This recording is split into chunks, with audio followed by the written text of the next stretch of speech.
Hello and good evening to all. आप सभी का स्वागत है आपके अपने यूट्यूब चैनल ITT आइकन में।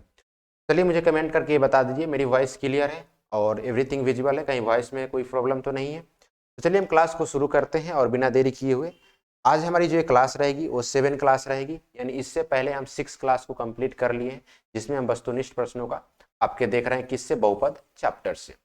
डेली शाम को क्लास आपको जैसा कि पता है चलती है, जिसमें हम क्या करते हैं पर डे 10 वस्तुनिष्ठ प्रश्न का डिस्कशन करते हैं। अभी तक पिछले क्लासेस में हम 40 क्वेश्चन कंप्लीट कर लिए। आज हम 41 से लेकर 50 तक के क्वेश्चन को देखेंगे। अगर पहले वाले क्लास अगर आप मिस किए हुए हैं तो उसका लिंक मैं इसी वीडियो के डिस्क्रिप्शन में लिंक डाल दिया हूं, आप प्लेलिस्ट चेक कर लीजिए या मेरे चैनल पे जाके आप प्लेलिस्ट चेक कर लीजिए, वहां पे भी वीडियो पड़ी है, आप उसको वॉच कर लीजिएगा ताकि आप जिस तरह मैं पढ़ा रहा हूँ उस तरह क्लासेस को आप अटेंड करेंगे तो ज़्यादा समझ पाएंगे, और नहीं तो फिर आपको कन्फ्यूजन होगी कि किसके बाद कौन होगा। इन्हीं बातों को ध्यान में रखते हुए चलिए क्लास को शुरू करते हैं। और क्लास को शुरू करने से पहले एक छोटी सी इन्फॉर्मेशन जो आपके लिए हेल्पफुल रहेगा। अगर आप मेरे चैनल पर नए हैं, अगर क्लासेस आपको अच्छी लग रही है, क्वेश्चन लग रहा है कि एग्जाम रिलेवेंट है और हेल्पफुल है आपके लिए, तो वीडियो को आप लाइक कर सकते हैं, शेयर कर सकते हैं, कहीं डाउट होती है तो मुझे कमेंट करके भी इन्फॉर्म कर सकते हैं। चलिए हम क्लास को शुरू करते हैं और पहला क्वेश्चन की ओर बढ़ते हैं। पहला क्वेश्चन इस क्लास का, लेकिन क्वेश्चन नंबर हमारा रहेगा 41। 41 नंबर क्वेश्चन क्या कर रहा है, रीड करिए और आंसर देने का प्रयास करेंगे। क्वेश्चन कर रहा है बहुपद के शून्यकों का ग्राफ द्वारा व्यक्त किया जा सकता है। बहुपद के शून्यों की संख्या उन बिंदुओं की संख्या के बराबर है जहां बहुपद का ग्राफ है। यानी कह रहा है ना, कोई बहुपद है और उसको ग्राफ, जो बहुपद है उसको ग्राफ द्वारा क्या किया जाता है, दिखाया जाता है। और दिखाने के बाद पूछ रहा है कि शून्यकों की संख्या कितनी होगी। शून्यकों की संख्या जो होगी वो किसके बराबर होगी। ऑप्शन में दिया है x अक्ष को काटती है उसके बराबर होगी, या y अक्ष को काटती है उसके बराबर होगी, या x y अक्ष को किसी को काटती है उसके बराबर होगी, या उपरोक्त में से कोई नहीं। देखिए जो शून्यकों की संख्या होती है, जब हम बहुपद ग्राफ खींचेंगे तो उसमें जो एक अक्ष कट करेगा, यानी जितनी जगह, जैसे एग्जांपल में बताता हूं, इस तरह से आपका एक्स वाई अक्ष होता है।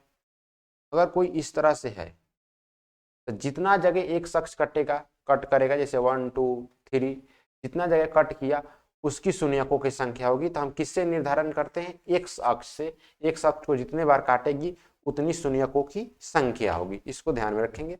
आगे बढ़ते हैं और आगे क्वेश्चन हम देखते हैं। आगे हमारा क्वेश्चन है 42 नंबर। 42 नंबर कह रहा है कि डिग्री पी के बहुपद में, डिग्री कहने का मतलब, डिग्री का ही एक दूसरा नाम है, डिग्री को ही हम घात भी बोलते हैं।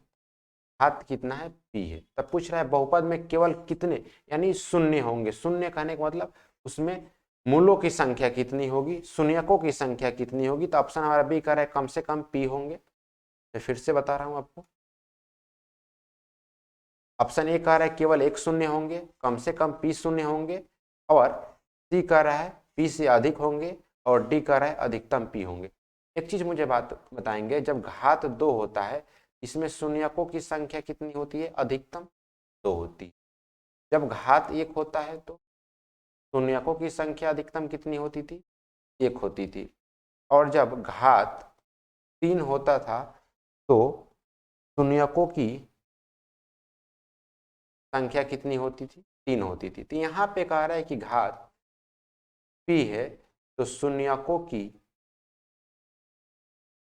संख्या कितनी हो जाएगी, अधिकतम p हो जाएगी। शून्यकों की संख्या कितनी हो जाएगी, अधिकतम p।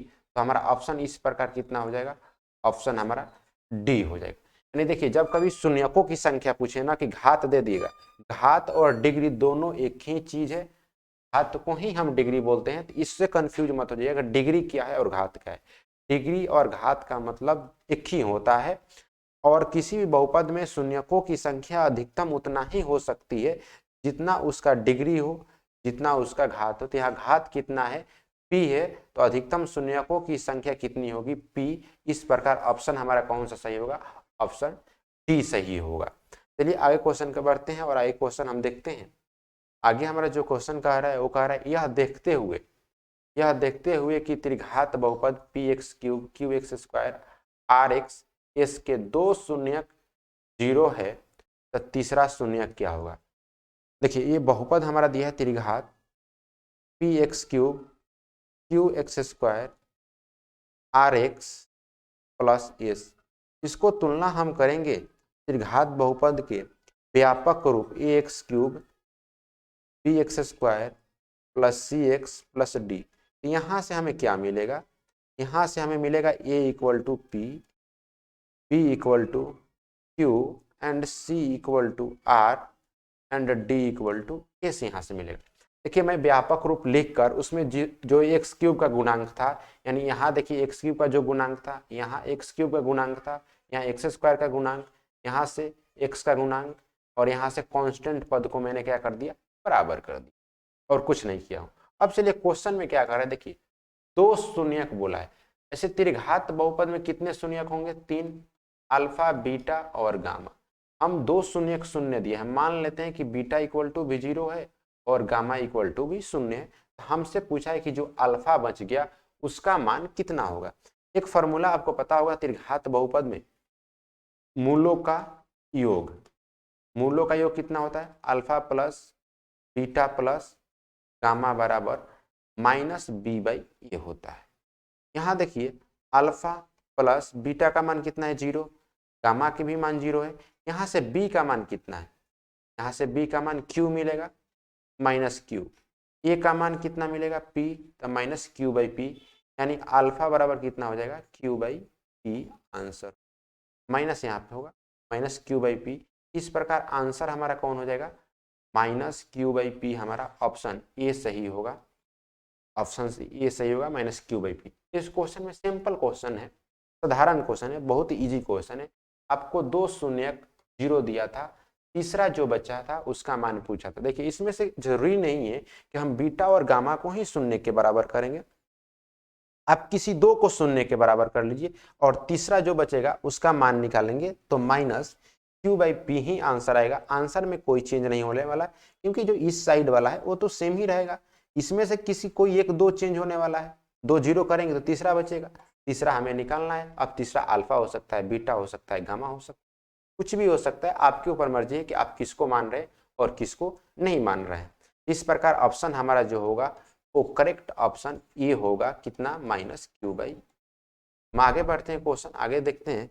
44 नंबर क्वेश्चन, यदि द्विघात बहुपद x square P x plus x square 5x plus P का एक शून्यक 2 है, एक शून्य कितना है, 2 है, तो p का मान हमसे पूछे।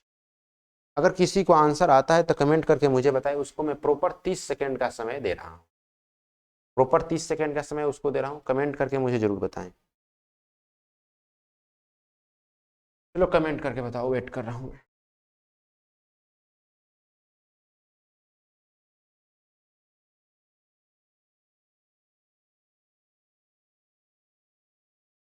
कमेंट करके बताओ तब तक।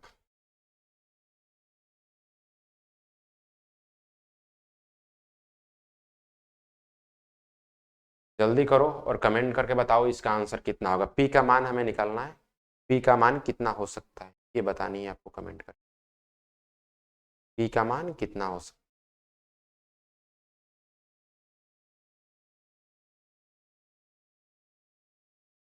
जल्दी फास्ट कमेंट करो।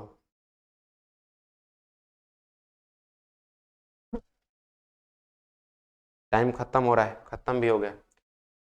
चलो मैं देखता हूँ इसका आंसर कितना है, आंसर आप लोग मैच करेंगे। देखिए जब यहाँ पे एक शून्यक दिया, एक शून्यक कहने का मतलब एक्स का मान दिया है 2। जब एक्स का मान 2 दिया है तो दिए हुए बहुपद को क्या करेगा, ये संतुष्ट करेगा। यानी x square 5x plus p is equal to 0 होगा कब, x इक्वल टू 2 जब रखेंगे हम, तब ये 0 के बराबर आएगा। तो चलिए रखकर चेक कर लीजिए, यहाँ 2 का स्क्वायर करूंगा प्लस 6 गुने 2 plus p is equal to 0, यहाँ कितना होगा, 4 होगा, 12 होगा, plus p is equal to 0 होगा। अब इसको सिंपल कैलकुलेशन करना, यहाँ से देखिए 12 और 4 कितना हो जाएगा, 16 plus p is equal to 0, तो p इक्वल टू किधर होगा, इधर प्लस में है, इधर आके माइनस। इस प्रकार आंसर हमारा कौन सा होगा, आंसर बी होगा। ये सिंपल क्वेश्चन था, -16 आंसर होगा। इस क्वेश्चन में कुछ नहीं किया था, हमें एक शून्यक दिया था, हम मान लिए कि x इक्वल टू 2, क्योंकि शून्यक का मतलब ही होता है x का मान रखेंगे तो 0 के बराबर होगा। अब जो हमें बहुपद दिया था x square 6x plus p is equal to 0, इसको 0 के बराबर कर लिए हम। क्यों, क्योंकि x इक्वल टू 2 के मान के लिए शून्यक है तो ये 0 के बराबर होगा। तो इस प्रकार आंसर हमारा कौन सा है, आंसर -16 है और आंसर हमारा बी सही हो गया। आगे बढ़ते हैं और आगे क्वेश्चन हम देखते हैं। आगे क्वेश्चन हमारा 45 नंबर क्या कर रहा है, यदि द्विघात बहुपद x square plus 7x plus n के एक शून्यक 1 है, एक शून्यक 1 है, तो एन का मान क्या होगा। सेम पहले जैसा ही क्वेश्चन है, इसको आप मुझे कमेंट करके जरूर बताएं। मैं 30 सेकेंड आपको समय दे रहा हूं। चलो कमेंट करके जल्दी बताओ कितना होगा आंसर।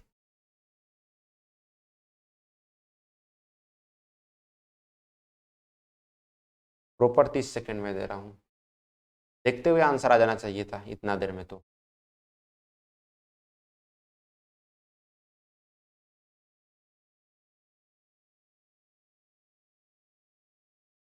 देखते हुए आंसर आ जाना चाहिए, फिर भी कमेंट करो, वेट कर करो, करो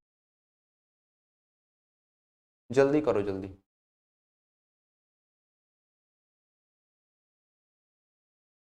करो, फास्ट। और 5 सेकेंड, 30 सेकेंड से ज़्यादा हो गया, लेकिन ये बात ध्यान में रखो, जल्दी करो। चलो मैं कर रहा हूँ। यहाँ एक शून्यक हमें दिया है 1, यानी x इक्वल टू 1 रखने पर ये जो हमारा बहुपद दिया है x square 7x plus N, ये 0 के बराबर होगा। देखिए कोई भी बहुपद के अगर शून्यक के मान हम बहुपद में रखते हैं तो वो शून्य के बराबर होता है। इसीलिए मैं लिखा हूँ x square 7x plus n is equal to 0। कब, जब x इक्वल टू 1 रखेंगे, क्योंकि x डायरेक्ट बोला है, एक शून्यक है, शून्यक कहने का मतलब x का मान, x का मान, शून्यक का मतलब साधारण समझिए x का मान वो 0 के बराबर करेगा। अब इस क्वेश्चन में हम क्या करते हैं, x इक्वल टू 1 रखेंगे तो 1 का स्क्वायर होगा, प्लस 7 गुने 1 plus n is equal to 0, 1 plus 7 plus n equal to 0। यहाँ 7 प्लस 1 कितना होगा, 8 plus n is equal to 0, तो एन इक्वल टू कितना आ जाएगा, -8। आंसर हमारा कौन सा हो जाएगा, आंसर हमारा बी सही हो जाएगा। इस क्वेश्चन का -8 होगा। चलिए आगे बढ़ते हैं और क्वेश्चन हम 43 आगे देखते हैं। आगे कह रहा है कि द्विघात बहुपद एक्स स्क्वायर 7x प्लस 12 के शून्यक है, यानी इस क्वेश्चन का हमें शून्यक ज्ञात करना है। देखिए इस टाइप के क्वेश्चन हम बहुत सारे पहले क्लास में कर लिए हैं, तो मैं उम्मीद करता हूं कि इस टाइप के क्वेश्चन आपको अब तो आ गया होगा बनाने। तो मुझे कमेंट करके आंसर इसका बताइए। देखिए आंसर हर क्वेश्चन का आप कमेंट करके मुझे लाइव चैट में बताइएगा, जल्दी से लाइव चैट में कमेंट करके मुझे आंसर बताइए। मैं 30 सेकेंड इसके लिए भी दे रहा हूँ, चलो जल्दी कमेंट करो। लेकिन तुम लोग आंसर कमेंट नहीं करते हो, सिर्फ कमेंटबाजी करते रहते हो, बात करते रहते हो। सबसे दिक्कत तो यही ना है, कमेंट करके बताओ आंसर, और कुछ नहीं। और एक चीज, सबको लाइव लेकर आया करो, डेली 5-7 ही लाइव आते हो। और सब कितने क्लासेस में तो पूरे 50 स्टूडेंट है, 50 से भी अधिक है, लेकिन शाम को लाइव की बात आती है तो मुश्किल से 10 आते हैं, और कहाँ रह जाता है। सबको लेकर आया करो। डायरेक्ट क्वेश्चन एग्जाम में लड़ेंगे, इतना बात ध्यान में रखना। As it is question exam में आएगा छपके, एक भी क्वेश्चन अलग नहीं आने वाला है। टोटल एग्जाम रिलेवेंट क्वेश्चन है, प्रीवियस ईयर क्वेश्चन है, एक भी अलग क्वेश्चन नहीं। चलो इसको शून्यक निकालना है, तो हम शून्य कैसे निकालते हैं इसको देखते हैं। X square 7x plus 12। अब देखो इस 7 और 12 की कहानी देखो। 7 को 2 भाग में हमें बांटना है, इस प्रकार 2 भाग में बांटना है ना, कि हम जब जोड़ें तो 7 आए और गुना करें तो लास्ट वाला 12 है। कोई संख्या हमें सोच के बताओ कि जोड़ने पर क्या आ जाए, 7 और गुना करने पर 12। मुझे डायरेक्ट आता है 4 और 3 याद, 4 और 3 जोड़ेंगे तो 7 होगा, और 4 और 3 गुना कर देंगे तो 12 हो जाएगा।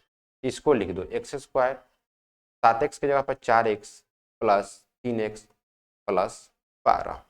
यहाँ से अब तुम x का मान लो तो x प्लस 4 होगा, यहाँ से 3 का मान लो तो कितना हो जाएगा, 3 कॉमन लेने के बाद x प्लस 4 है, शून्य का निकालना है तो हमें 0 के बराबर भी करना पड़ेगा, तभी निकले इक्वल टू 0। यहाँ से x प्लस 4 को कॉमन लो, x प्लस 4 को कॉमन लोगे तो x प्लस 3 बचेगा इज इक्वल टू 0। अब x प्लस 4 को 0 के बराबर करो और एक बार x plus 3 is equal to 0 के बराबर करो। एक बार आएगा x इक्वल टू -4 और दूसरा आएगा x इक्वल टू -3, यानी हमारा आंसर जो आया कितना आया, वो -4 और -3 आया। ऑप्शन हमारा क्या हो जाएगा, -4 और -3, ऑप्शन हमारा डी हो गया। इस प्रकार इसका आंसर जो करेक्ट होगा वो कौन सा होगा, डी होगा, -4 और -3। चलिए आगे क्वेश्चन की ओर बढ़ते हैं और नेक्स्ट क्वेश्चन देखते हैं। कह रहा है कि किसी बहुपद में आलेख x अक्ष को 4 बिंदु पर प्रतिच्छेद करता है तो इसके शून्यकों की संख्या कितनी होगी। मैं अभी ना आपको बताया था कि जो आलेख होगा x अक्ष पर जितना बार काटेगा उसका शून्यक उतना ही होगा। यानी कोई आलेख x अक्ष को जितना बार काटेगा उसका शून्यक उतना ही होगा। ध्यान में रखना, यानी कोई आलेख यानी बहुपद का आलेख x अक्ष को जितना बार काटेगा, y अक्ष से मतलब नहीं है, y अक्ष को कितना बार काट रहा है या नहीं काट रहा है उससे मतलब नहीं है, सिर्फ मतलब x अक्ष से हमें मतलब है x अक्ष को जितना बार वो काटेगा उसकी शून्यक उतना ही होगी। तो यहाँ x अक्ष को कितना बार काट रहा है, 4 बार, तो शून्यकों की संख्या कितनी होगी, 4 होगी। इस प्रकार ऑप्शन हमारा कौन सा सही होगा, ऑप्शन सी सही होगा हमारा, क्योंकि x अक्ष को 4 बार कट किया है तो शून्यक हमारा सी सही होगा। आगे बढ़ते हैं और आगे क्वेश्चन देखते हैं। वह द्विघात बहुपद जिसके शून्यकों का योग, शून्यकों का योग मतलब अल्फा प्लस और गुणनफल अल्फा इंटू बीटा क्रमशः √5 और 1/5, यानी अल्फा प्लस बीटा कितना दिया है, 1√5 और अल्फा इंटू बीटा कितना दिया है, 1/5। तो हमसे बहुपद पूछा। देखिए जो बहुपद का सूत्र होता है, बहुपद में वो भी कौन सा बहुपद, द्विघात बहुपद। द्विघात